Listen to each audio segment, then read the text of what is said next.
Sandra Hirsch, and this is EdCast, a program created and produced by educators for everyone interested in education. Many of us remember the first time we voted or gave our time and voices to a cause we believed in. But today, many young people never have that moment. Civics education has faded from the curriculum at a time when civic engagement is more essential than ever. Fewer than half of Americans can name the three branches of government.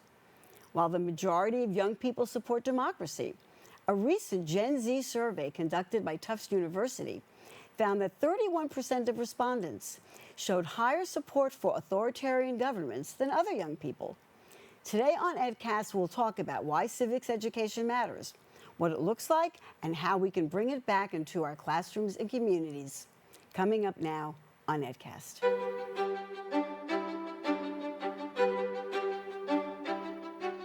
Joining me today are two professors from the Behavioral and Social Sciences Department at Hostos Community College, CUNY.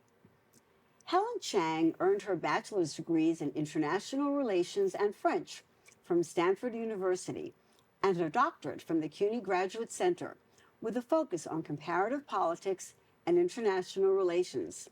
Dr. Chang is a political scientist with research interests in election rules and reforms, electoral management bodies, and teaching and learning in political science.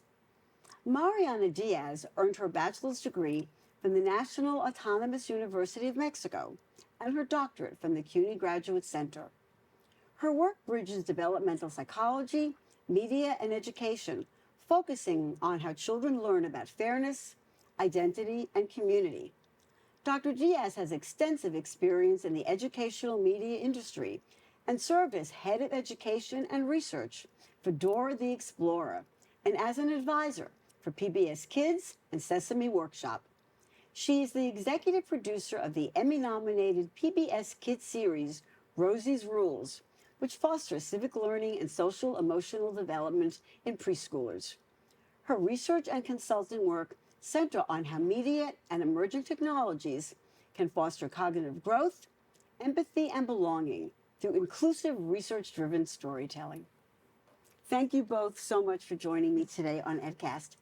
As you know, we're hearing a lot about civics and how Americans are very unaware of how their government works and don't seem to know very much. And so we want to talk today about civics education and engagement and why it's so important. So, Helen, I'm going to start with you. If you could tell us, what do we mean by civics and civics education, and why is it so important? Sure. So most of us are probably familiar with the first part of civic education, which is civic literacy. That's the knowledge of how government works. But there's a second component, and that's really about the rights, responsibilities, skill set to be an engaged member of your community and be an active citizen. So that is the general definition. In terms of thinking about it, civic education is not just about knowledge, it's attitudes. It's a skill set. So it's all the combination of these items. And so I think when we talk about why it's important, individually, there's community level, there's the government society level, but I think the first stop is democratic health.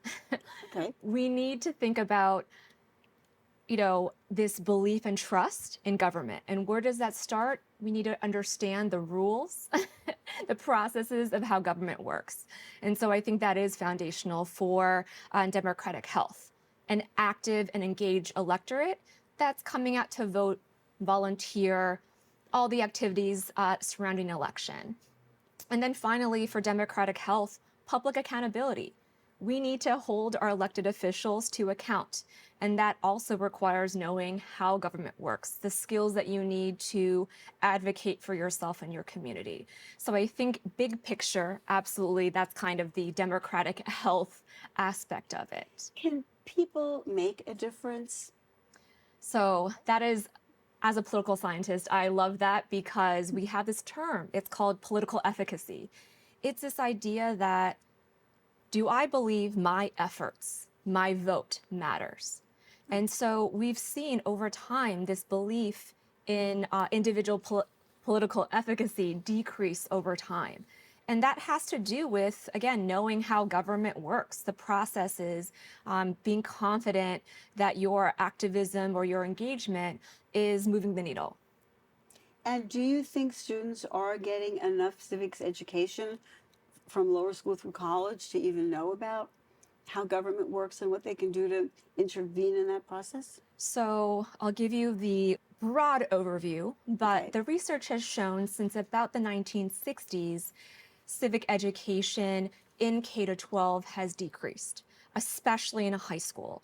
And so when there have been these assessments and polls of civic literacy, it's the common refrain or the perennial joke that, oh, folks don't know about government, who's in office. And that's the result of that slow decline since the 60s. And part of that is due to a reframing of education, moving to a focus on English math Right. The skills. reading and math really Right. pushed it to the back. Yeah. And then this decrease on the emphasis of where civics education really was housed, which is social studies, K to 12. And so I think over time that there has been a true decrease in civic literacy as a result of this de-emphasis in K to 12. So that, when they come to higher education institutions, it's not too late, but obviously we want them to have a stronger foundation earlier in life. Okay, so let's talk about earlier in life, okay? How early should we even start? Marianne, I want to go to you then. What is your perspective on looking at this issue? Well, we can start really early. That's my perspective on this. My sweet spot, my focus is on preschool. It has been for a while. So when seeking opportunities to support kids in their learning, even like civic learning, you can start earlier than that, and you can start both in the classroom, but even before the classroom, this kind of education starts at home, and the conversations start at home. So, and then there's media to support the messages that we're exposing kids to. So, Now, how do you determine when you're looking at children? How do you determine appropriate content for children well, in this area? of Particularly? course, the conversations, kids are very familiar with concepts of justice and even concepts of democracy. They want to pick what they like, and they have to negotiate with their peers, with their siblings, with their parents, and so they're exposed to these to the emerging concepts of civism from a really young age, even before we think they are. And media can support those messages in the form of storytelling, and that's relatable to the kids' lives, to what they really experience. So that's my job as a researcher and a producer. Now, you have a video clip that we're going to look at today, and it really does it looks at how media can model civic engagement for the very, very young. Yep. Can you tell us about the clip, about the TV show that it's Yeah. from, and what we're going to be taking a look at? Right. The clip is from the series Rosie's Rules. That's an animated series for preschoolers, so kids ages 3 to 5, and it has a social studies curriculum, as Helen was saying. Civics falls under that. So one of our buckets in the show is civics. And in this particular episode, that's the core message. And Rosie is the main character of the series. She's a 5-year-old kid who's Mexican American, and she lives in suburban Texas. So she goes through the world, exploring the world beyond her family walls, her social world, and coming up with her own explanations of things, as typically little kids do, and coming up with her own solutions. And in the process of that, she's learning. So in this particular episode, that's called The President of the Sandbox, she and her cousin Javi, they both want to do their thing in the sandbox. And so she comes with this wonderful idea of becoming the president of the sandbox. Why not? But Javi also wants to be the president of the sandbox. So we're going to see what happens there and how the series uses that preschool situation to teach a message that's going to be relatable to kids' lives. And we're going to see the resolution in the clip. So let's do that. Let's take a look at Rosie's Rules, the president of the sandbox. Everyone, I have a wow amazing idea. We could make a Wonder Walrus sand maze and all crawl through. That's great, Prima. But I have an idea too. We can make a purple night sand castle and everyone can go inside. What do you think? I think we should do my Wonder Walrus sand maze. Sandcastle. Maze. Sandcastle. Maze. Prima, you're not in charge of the sandbox. I know, but maybe I can be. I can be president of the sandbox. Oh yeah, gonna be the president of the sandbox. Prima, I don't think you can be president of the sandbox. And why not? Because I'm gonna be president of the sandbox. Well, that's new information. We can't both be president of the sandbox. Can we? Nope, just one president at a time. But I know how to figure this out. We'll have an election. An election! Do you know what an election is? I really don't. What's an election? An election is when people vote to choose a leader. So for this election, everyone will vote to choose who will be president of the sandbox. It's gonna be me. No, me. Well, after the election, we'll know for sure. Now you two work on your ideas, and I'll spread the word. My first election, I can't believe it. So very cute. What does this video demonstrate? Well, most importantly, it's through the eyes of a preschooler. So preschoolers at home can identify their own experience there.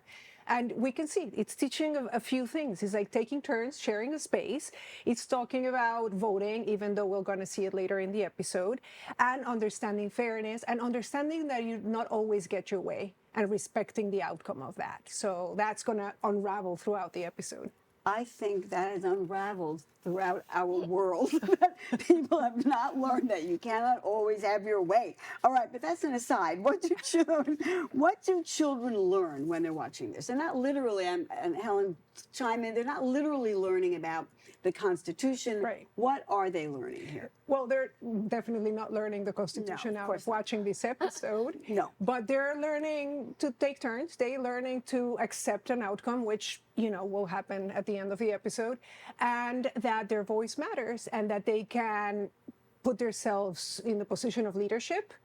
And that will bring benefits to them when they take on that leadership. And on that note, the fact that these characters are Latino, particularly Rosie, Mexican American, Javi too, is just representative of so many children in the audience. And the fact that they can see themselves in these characters as leaders is another important message for this show. So that idea that you mentioned, that you seeing yourself in a role of leadership, you see yourself, you understand fairness and being in a group, and you're part of a community. Helen, when you look at our college students, what do you see from them about civic engagement? Are they willing to get engaged? Do they understand how things work? Well, I think the civic engagement part, we don't give students from all ages credit for some of the things that they do. Civic engagement is a wide range of activities. It can be educating yourself about how government works, understanding local politics. It can be fundraising, volunteering, translating for someone in your community, whether it's someone in your church, whether it's someone in your building. There's so many ways that our students do engage civically that I think we should give them credit for it. I think it's linking the two items together, that civic education piece and the civic education and engagement, because we want our students to learn where can they have the most impact. Is it going to be at the community local level, the block level? Is it going to be state, federal? Is it going to be in their workplace? There's now civics initiatives in the workplace now. Like what? Just, educating employees about, again, knowledge of government processes, rights and responsibilities. For instance, there are business ethics classes that discuss civic engagement, again, the rights and responsibilities of being in a community. And that goes back to, I feel, the things that their children are learning, those attitudes, those rights, the responsibilities of being in a group. A lot of how we say it in the show is being community helpers. I think that's a way for little kids to be engaged with the community. So it's a very concrete way. You help out people around you and you're engaged with your community. And that's sort of a foundation for later concepts. It's a wonderful foundation. I know, Helen, you had mentioned to me about a council member in District 13. Tell us about her story. She won by just a few votes, but what made the difference? Sure. So, in New York City Council District 13 in 2023, a Republican candidate, Christy Marmorato, she won an election by less than 500 votes. 500. Right. And incidentally, as an update, just this week in 2025, Christy Marmorato lost her seat by she did. 2,000 votes. And that's a result of the increased turnout of this past election, which, we don't have to get into. But I think that really shows how much just a few 500, which is less than probably, the count of people in one of Hostos College's buildings could have made potentially. So it really matters. Yes. And also, in terms of Rosie's Rules, where can we see the full episode? Is it still running on PBS? Yes, it's on PBS Kids, so the It is broadcast is on Channel 13, and you can also watch full episodes on the PBS website. on the PBS web. And you cover a range of topics as well. Right. In Rosie's Rules, there's 4 buckets in social studies: civics, geography, economics, and one that's escaping me right now. Okay. But yeah, the 4 areas of social studies, and everything through the lens of everyday preschool stories. It really seems so engaging and inviting. Now, one of the things the DOE started in 2018, they began an initiative called Civics for All, and it's a K through 12 undertaking of civics education. What do we know about that? What does that look like, and what are they trying to do? So it's an overall initiative that is not standardized across every school. Oh, okay. Yeah, so the Civics for All program has teaching tools, it has a curriculum, and it also has professional development opportunities for teachers. Typically, there is a coordinator who's typically, again, in social studies history, who takes charge. But there are some, New York City-wide events. There's a Civics Week. There is a soapbox contest. There's also a poster contest. And the Civics for All actually supports the New York Seal of Civic Readiness that appears on students' diplomas as well.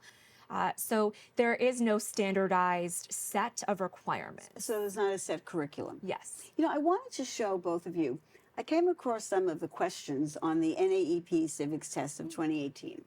And that's one of the exams where students did not do well. All right. So if we can take a look at them up here on the screen, it's a little hard to see for me here, but the first question has to do with looking at various careers, and students have to select the 2 that are in public service. So there's the video game designer, the mayor, a police officer, a photographer, and a farmer. And they're asked to identify the 2 that are in public service, and that was one. Now, that was multiple choice. But the other question, which was indicative of many questions on the test, was not multiple choice. So let's take a look at that one. Here, the students actually have to take a look at a scenario that has to do with getting other nations to work together to affect climate benefits. And the test taker really has to come up with some solutions other than military action, it says, that countries can do together to promote a better global environment. So are you surprised to see this? I mean, I was surprised to see this kind of a question. What do you think of those kinds of questions for this? Is that what we want students to know? I mean, I think that's part of the ongoing debate about what civic education should look like. Okay, what should it look like, do you think? Well, so because of this civic literacy component of knowledge about government works, local, state, federal, political science has a natural, lean of, being able to do that in at least the higher education space. But I think that civics education is not just for political science. It's not just for social science. It's for STEM. It is for accounting and business. There are so many ways to infuse civic education.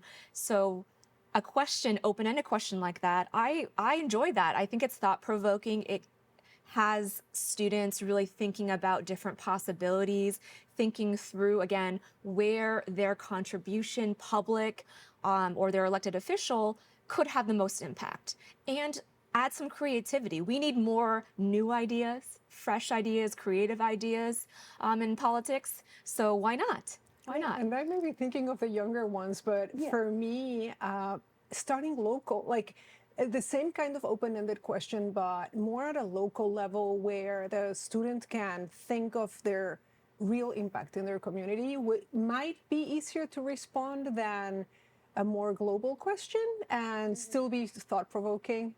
But just, yes, I like what you're saying about imagination, maybe, like being creative about what you're going to respond and how feasible that would be.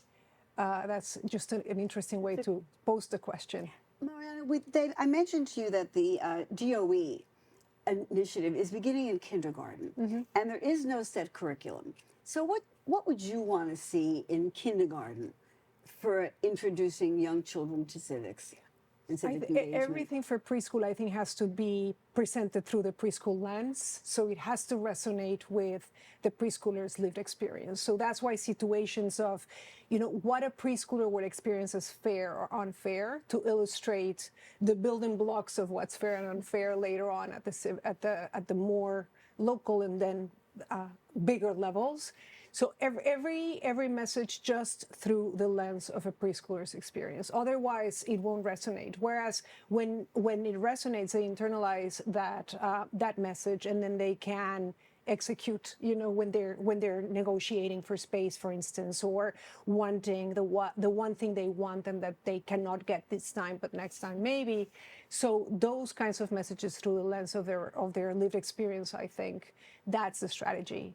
Okay. Not only the message, but the way of communicating the message. So even in K through 1, I'm just thinking you could do things in the classroom that where children take turns or they do elections. Right. I mean, we're running out of time, but I want to ask you just quick before, at what age should children start learning about current events? I remember in 5th or 4th grade, we had to read the paper and talk about current events, but is that the way they emphasize now? I know.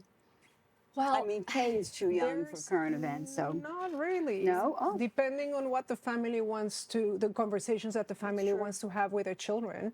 In light of some current events, some families prefer to have these conversations with their children really early on. That's and true. You just have to level. Children marching early on, right? Yeah, and You're you just absolutely level right. the conversation so that the kid can comprehend and feel some sort of empowerment to do their thing, their preschool thing in this case. A closing comment from each of you because we are out of time. So, what would you want our audience to take away from this conversation? What's your thought on this? So I think civic education is for all. Okay. That, age does not necessarily matter. You can join your community board at 16 if you live, work, or have a vested interest in a particular community. I think political socialization is a lost concept, and we should be able to have those conversations with friends, family, colleagues, across ages, across different identities. So I really, an emphasis that, we focus on the education, the classroom aspect, but it can be broader. And whatever people thought of the recent mayoral election, the turnout was phenomenal. Yep. I mean, people came out and voted, and that is an amazing thing. Mariana, what about you? What's your takeaway? Well, my takeaway is start these conversations with children early, start small, and then grow the conversation as they grow older. So that's going to increase their engagement and their understanding of what's key when they behave in a social way. Yes. Okay. So I want to thank you both so much for joining me today. Thank we you. have Thank some you. links that we will be putting up on screen that people can go to get actively engaged. Mariana Diaz, Helen Chang, Hostess Community College. you. Thank you both so much for joining us today. Don't go away. We'll be right back with our Ed Bites.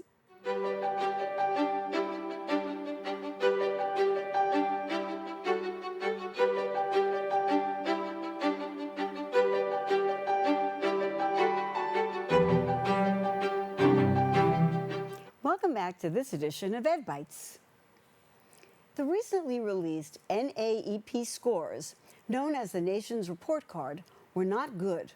Since 2019, average scores declined for 8th graders in science and for 12th graders in math and reading. This downward trend began even before the COVID-19 pandemic. The Hechinger report notes that students nationwide are turning to double majors to increase their job opportunities. Studies indicate that students with double majors, especially those combining business with science, technology, engineering, and math, tend to earn more money and are less likely to face layoffs. Education Week reports on a new study linking social media use during early adolescence and lower cognitive performance. Researchers found that 9 to 13-year-olds with increasing levels of social media exposure did not do as well on reading, memory, and vocabulary tests compared with their peers who use little to no social media. Where did you like to sit in school? In the front row? Or did you prefer to hover in the back? Edutopia reports that classroom seating does make a difference when it comes to how students learn and interact.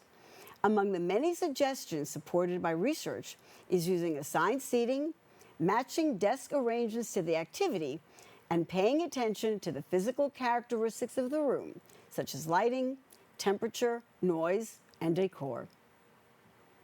Zohran Mamdani is now the mayor-elect of New York City. Although he has not yet expressed many initiatives for education, EdCast will be on the watch to see what this new mayor will do. We look forward to keeping you up to date. That's it for this edition of EdCast. Thanks for watching, and see you next time.